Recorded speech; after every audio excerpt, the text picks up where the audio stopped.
Olá, queridos, bom dia, alunos do terceiro ano CN, da disciplina de Sociologia da Educação. Eu sou a professora Viviane Gulão e estou gravando esse vídeo para explicar um pouquinho da nossa segunda apostila, né, do nosso segundo bimestre, que eu já postei lá na plataforma. Vocês já devem ter tido acesso a esse daqui, ó, tá? Capítulo 2, a educação e a escola, as relações entre saber e poder, né? Isso é muito importante, esse saber e poder, e a gente vai entender um pouquinho sobre isso. Primeira coisa que fala aqui no texto, que a gente precisa compreender, é que o ser humano ele não nasce com capacidades inatas. Isso significa o quê? Que ele não nasce sabendo, né? Como a gente chama popularmente. Tudo que ele aprende, tudo que ele sabe aprendendo ao longo da vida, de diversas maneiras, a gente vai estudar isso. É objeto de estudo da sociologia. Outra coisa importante é que o ser humano ele aprende sempre. Não chega um momento da vida que, não, agora eu já aprendi tudo, não preciso aprender mais nada. Aprende-se sempre. Isso é outro conceito importante também falado na apostila, tá? Terceira coisa importante também da apostila. Qual o papel da educação? Estou falando da educação de maneira mais ampla, mas também da escola. Socializar esse ser humano. Então se ele não for para a escola, ele não vai socializar? Claro que vai, né? Na família, entre os amigos. Mas uma das principais funções da escola, além de ensinar conteúdo propriamente dito, é desenvolver esse processo de socialização, porque o ser humano, como nós já vimos em outra disciplina, ele é um animal político, já dizia Aristóteles. Então ele precisa estar em sociedade, ele não aprende sozinho. Às vezes a gente pensa assim, eu me basto, eu aprendo sozinho. A gente até pode aprender algo sozinho quando se é adulto, quando já se chegou numa determinada idade e já se adquiriu algumas capacidades para pesquisar alguma coisa sozinho, mas isso não acontece desde pequeno, certo? Então, o ser humano ele precisa da socialização, como já dizia Aristóteles, somos um animal político, tá? Outro detalhe, isso é central, gente, isso que eu vou falar agora, é que a educação ela não se dá de forma única. O que isso significa? Que as pessoas que estudam aqui no Brasil não estudam da mesma maneira que as que estudam nos Estados Unidos, ou na França, ou no Japão, ou na Angola, ou em qualquer outro país. Isso significa que não existe uma única forma de educar, mas várias formas de educar. E essas várias formas vão depender do governo de cada lugar, da cultura de cada lugar, das leis educacionais de cada lugar, vai depender de uma série de coisas. Por isso, é muito importante a gente entender que até mesmo dentro do nosso país, até mesmo dentro do Brasil, existem diferenças enormes. As escolas, embora a lei seja nacional, a LDB, como a gente está estudando na outra disciplina, mas existe também os regionalismos. Uma criança do norte não estuda, não aprende com a mesma cultura de uma criança do sul, do nordeste, do Rio, de São Paulo, do Acre. Tá? Então, isso é muito importante para a gente achar que não ficar pensando que é tudo igual em todos os lugares, embora se tenha leis e norteamentos aí, tá? Outra coisa importante que é falado na apostila, conhecimento é poder. Eu repito muito essa frase, né? Se tornou até uma espécie de jargão, enfim. Em que sentido que o conhecimento é poder? Poder porque quanto mais você conhece, aí eu estou falando do conhecimento como um todo, quanto mais você conhece, mais poder você tem de influenciar a sociedade. Costuma-se dizer que a maior forma, né, a melhor forma de revolucionar é através do conhecimento. Porque você pode, através do conhecimento, aprender, você pode questionar, você pode não ser enganado. Muitas pessoas são enganadas por falta de conhecimento, são enganados por trapaceiros, são enganados até por bancos, enfim, contratos de casa, de aluguel, ou seja lá do que for. Isso é só para dar um exemplo, tá? Não se limita só a isso.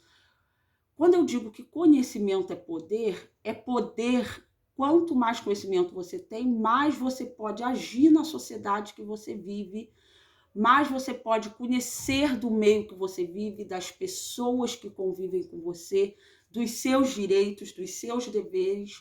É nesse sentido, ok? Depois, a apostila vai falar um pouquinho do que é capitalismo. Capitalismo, vocês já devem ter estudado um pouco na aula de história, eu só vou dar uma pincelada aqui, mas é um modo de produção, né, econômico baseado no lucro. Então, algumas pessoas detêm os bens de produção e a maioria da população que não detém os bens de produção, mas detém apenas a força de trabalho. Essas pessoas alugam a força de trabalho para o dono dos meios de produção. Vamos traduzir isso em miúdos. Uma pessoa que seja dono, por exemplo, de uma fábrica. Uma pessoa que seja dono de uma fábrica, ele é dono, vamos supor que essa fábrica produza refrigerantes. Então, ele é dono daquele maquinário, daquela fábrica que produz refrigerantes, ok? Quem vai trabalhar lá, os empregados, eles não são donos das máquinas nem da fábrica. Eles são donos de quê? Da sua força de trabalho, né? Que seria dos braços, do corpo e também da inteligência, porque não se trabalha só com o corpo, precisa-se do cérebro, da inteligência, minimamente, para executar as atividades. Então, essas pessoas, elas vão alugar, entre aspas, né, o seu tempo, elas vão alugar a sua força de trabalho, o seu tempo, para o dono da fábrica. Uma vai empacotar, outra vai produzir, outra vai transportar, para produzir aquilo tudo ali. O dono da fábrica vai vender os refrigerantes e ele vai sempre vender por um valor maior do que o que ele está pagando para os seus funcionários, porque senão não tem lucro. Ele ganha o que com isso? Esse é o meio de produção básico do capitalismo. Quando se fala de capitalismo, tem muito a se discutir. Não dá para fazer tudo nesse vídeo. Isso é só uma explicação mínima, básica, para vocês entenderem o princípio básico de funcionamento do capitalismo. A educação e a escola são fundamentais para o desenvolvimento econômico, principalmente nos últimos 20, 30 anos. Por que isso? Quanto mais tempo se passa, né, quanto mais a sociedade avança na produção de conhecimento, mais mão de obra especializada ela precisa. Vou dar um exemplo assim muito simples. Se há 50 anos atrás uma pessoa poderia trabalhar numa casa como empregada doméstica, sem nenhum tipo de alfabetização, sendo analfabeta, hoje, por exemplo, é mais difícil, porque você precisa anotar um recado de alguém que liga, você precisa ler os rótulos dos produtos, você precisa ler para fazer uma receita, isso só para dar um exemplo muito simples. Até os caixas, vamos supor, outra tarefa considerada um pouco mais simples, caixa de supermercado, exige-se ensino médio, porque você precisa saber operar as máquinas, você precisa saber operar o computador, saber mexer naquilo ali, bipar tudo aquilo. E ainda mais outras atividades. Isso significa o quê? Que para que a pessoa se desenvolva economicamente, ela precisa cada vez mais de escolarização. Se antes ter um ensino médio, o nosso antigo segundo grau, porque a nomenclatura correta é ensino médio, já era suficiente para você conseguir um emprego razoável, hoje é a condição mínima, porque você precisa de muito mais qualificação. Outra coisa que é falado na apostila é que assim, então se eu estudar muito, tem pessoas que vão dizer assim, se eu estudar muito significa que eu vou ganhar muito dinheiro. Aí vem sempre alguém e vai dizer assim, mas eu conheço fulano que quase não estudou e ganha dinheiro.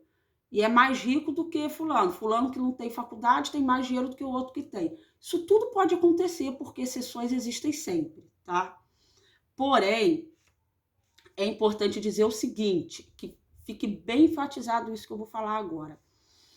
As pessoas precisam de escolarização, precisam de conhecimento. Isso faz com que elas tenham mais chance de ter uma boa colocação no mercado e de exercer a sua cidadania. Não quer dizer que você vai fazer uma faculdade e vai ganhar mais do que quem não fez. Porém, quanto maior for a sua escolarização, maior é a sua chance de desenvolvimento econômico numa sociedade.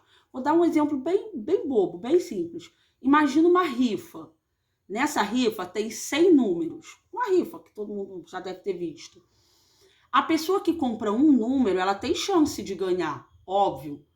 Mas se você comprar 20 números, você tem muito mais chances do que a pessoa que comprou um número apenas. A pessoa que comprou um número, ela até pode ganhar, e a que comprou 20 não. É a famosa exceção. Mas a que comprou 20 tem muito mais chance.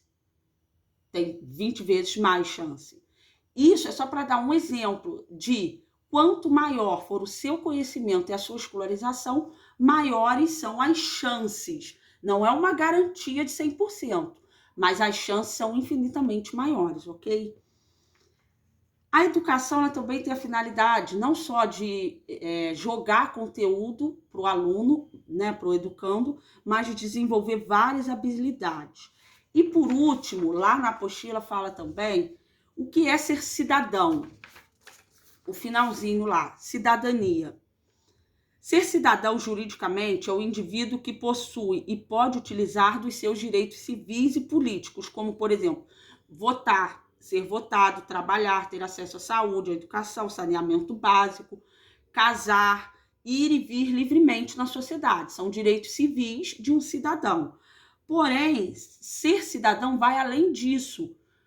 Ser cidadão é compreender-se como parte de uma sociedade, compreender que você tem direitos nessa sociedade, direitos garantidos na Constituição, como saúde, educação, saneamento básico, direitos esses que muitas vezes não são garantidos, mas que são seus direitos, e que você também tem deveres, como, por exemplo, pagar impostos, como obedecer regras municipais, estaduais e federais, e diversas outras regras, diversas outras leis que temos.